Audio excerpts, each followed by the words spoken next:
हरियाणा भाजपा के ये कद्दावर नेता हैं, प्रदेशाध्यक्ष की ये जिम्मेदारी निभा चुके हैं। जाट समुदाय से इस नेता का नाता है और लाल रंग के बाल इनकी खास पहचान है।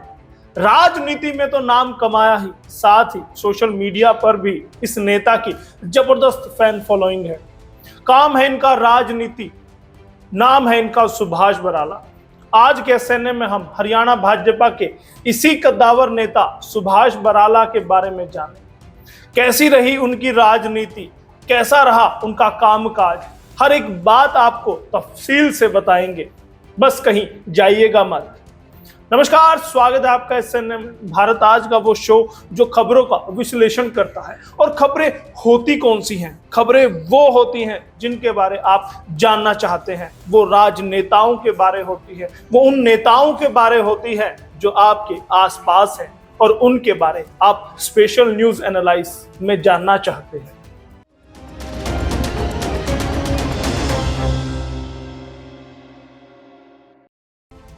सुभाष बराला का जन्म 5 दिसंबर 1967 में हरियाणा के फतेहाबाद जिले के डांगरा गांव में हुआ था।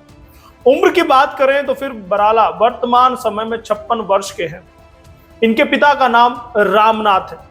सुभाष बराला शादीशुदा हैं और इनकी पत्नी का नाम दर्शना है। बराला का एक बेटा भी है जिसका नाम विकास बराला है, जिस पर इस एसएनए में हम बिल्कुल भी बात नहीं करेंगे। सुभाष बराला की पढ़ाई लिखाई, हरियाणा के भाजपा का ये नेता पढ़ाई लिखाई में अव्वल रहा है।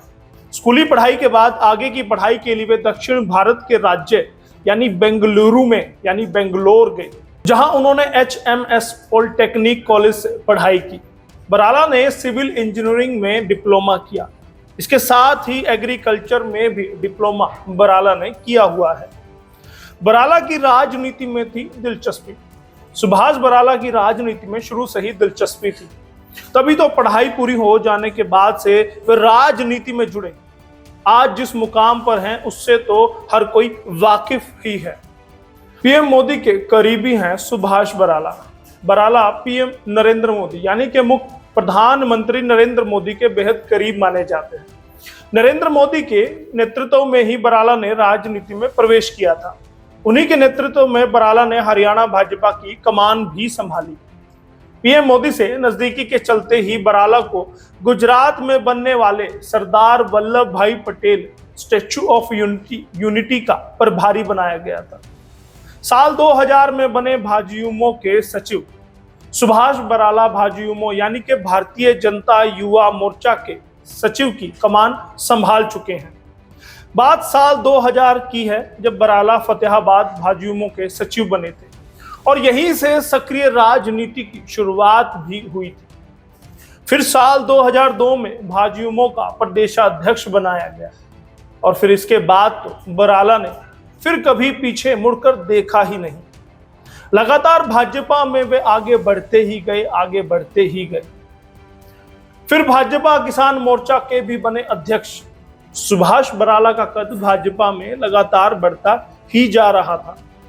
युवा मोर्चा से आगे बढ़कर बराला को भाजपा किसान मोर्चा का प्रदेशाध्यक्ष बनाया गया। लगातार 3 बार वे किसान मोर्चा के प्रदेशाध्यक्ष रहे, प्रेसिडेंट रहे। फिर उसके बाद कारवां आगे बढ़ा और बराला भाजपा के प्रदेश सचिव नियुक्त हुए हैं। 2012 में बने भाजपा प्रदेशाध्यक्ष। बहुत सारे लोगों को ये लगता है कि बराला 2016 में भाजपा के प्रदेशाध्यक्ष बने थे। अगर पूनम दुबे ये स्क्रिप्ट में ये लाइन नहीं लिखती तो शायद मुझे भी यही लगता कि वो 2016 में ही भाजपा के प्रदेशाध्यक्ष बने थे। लेकिन बता दूं मैं आपको, साल 2012 में बराला पहली बार भाजपा के प्रदेशाध्यक्ष बने थे। भाजपा ने पहली बार किसी जाट नेता को ये बड़ी जिम्मेदारी दी थी। बराला को प्रदेशाध्यक्ष बनाने में सबसे बड़ी भूमिका तो सीएम मुख्यमंत्री मनोहर लाल की थी। बराला को प्रदेशाध्यक्ष बनाकर पार्टी ने जाट समुदाय को साधने की जो कोशिश की थी वो सफल भी रही थी। पीएम मोदी और अमित शाह ट्विटर पर करते हैं फॉलो।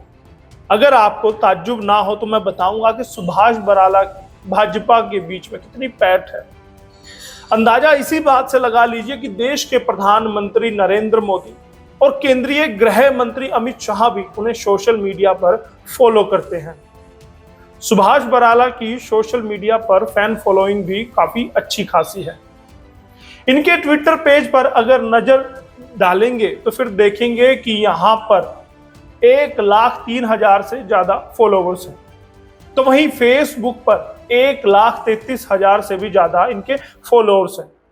वैसे तो अगर किसी स्टार की, किसी सेलिब्रिटी की बात करें तो उनके मिलियंस में फॉलोवर्स होते हैं, लेकिन एक राजनेता के लिए इतने फॉलोवर्स होना बहुत बड़ी बात है, जबकि वो प्रदेश स्तरीय नेता हो। टोहाना विधानसभा में खिलाया था पहली बार कमल। बराला ने भाजपा के लिए पहली बार टोहाना विधानसभा में कमल का फूल खिलाया, यानी कि भाजपा को वहां से जीत दिलाई।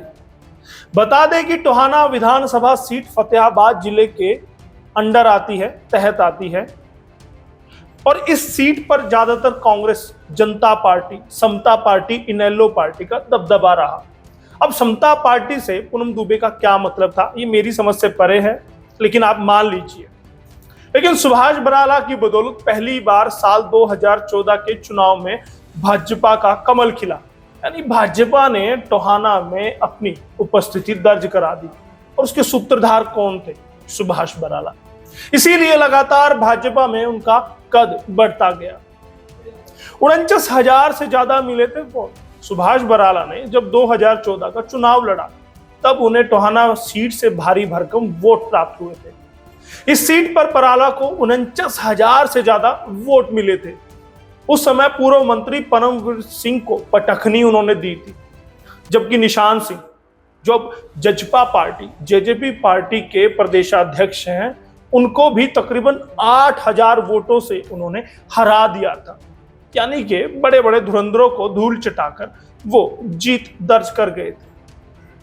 भाजपा के प्रदेशाध्यक्ष की संभाली जिम्मेदारी सुभाष बराला ने, जैसा कि मैंने पहले भी बताया, हरियाणा भाजपा के सबसे अहम पद की जिम्मेदारी संभाली थी। साल 2014 में बराला जब चुनाव जीत कर आए थे तब भाजपा ने उन्हें हरियाणा भाजपा का प्रदेशाध्यक्ष, यानी कि प्रधान प्रदेश का नियुक्त किया था भाजपा का। बता दें कि बराला को हरियाणा कैबिनेट में जगह नहीं मिल पाई थी, तो उनको इस तरह से, मतलब इस तरह से भाजपा ने उनको एडजस्ट किया था। यानी भाजपा ने इग्नोर नहीं किया, पार्टी में सबसे अहम जिम्मेदारी उनको दे डाली थी, क्योंकि वो मंत्री नहीं बने थे। फिर यूं कहें कि पार्टी के सबसे ऊंचे पद पर विराजमान हुए थे सुभाष बराला। फिर वक्त आया, हमेशा इंसान का एक डाउनफॉल भी आता है, जब आदमी चढ़ता है तो वो उतरता भी है। फिर वक्त आया 2019 का। 2019 में दोबारा चुनाव लड़ने का उनको मौका दिया गया, क्योंकि उनकी चढ़ाई खूब थी, उनका रुतबा खूब था। सुभाष बराला ने कामकाज को अहम मानते हुए दोबारा से चुनाव लड़ा। भाजपा ने दोबारा से चुनाव लड़ने का मौका दिया। साल 2019 के विधानसभा चुनाव के दौरान बराला को दोबारा से टोहाना सीट पर मौका मिला। लेकिन कहते हैं ना कि समय से पहले भाग्य से ज्यादा किसी को कुछ नहीं मिलता। सुभाष बराला के साथ भी ऐसा ही कुछ हुआ, और फिर 2019 के चुनाव को जीतने की कोशिश के दौरान वो चुनाव हार गए, वो चुनाव जीत नहीं सके। उनको भारतीय जनता पार्टी को जजपा के उम्मीदवार देवेंद्र बबली, जो अब पंचायत मंत्री हैं, उन्होंने हरा दिया। सार्वजनिक उपक्रम ब्यूरो के चेयरमैन बने सुभाष बराला। बेशक साल 2019 का चुनाव सुभाष बराला हार गए हो, लेकिन यहां से बराला का एक और नया सफर शुरू होता है। हरियाणा भाजपा ने बराला को फिर से एक नई जिम्मेदारी दे दी। साल 2020 में बराला को सार्वजनिक उपक्रम ब्यूरो का चेयरमैन बनाया गया। बता दें कि अमूमन ये पद 1 साल का होता है, लेकिन बराला के कामकाज और राजनीतिक समझ को देखते हुए सार्वजनिक उपक्रम ब्यूरो का कार्यकाल फिर से 1 साल बढ़ा दिया गया। बराला का कार्यकाल 22 अक्टूबर 2022 तक के लिए आगे बढ़ा दिया गया। ऐसा नहीं कि वो सुर्खियों में रहे, वो विवादों से दूर रहे, वो विवादों में भी घिरे। फिटनेस चैलेंज को लेकर बटोरी थी सुर्खियां।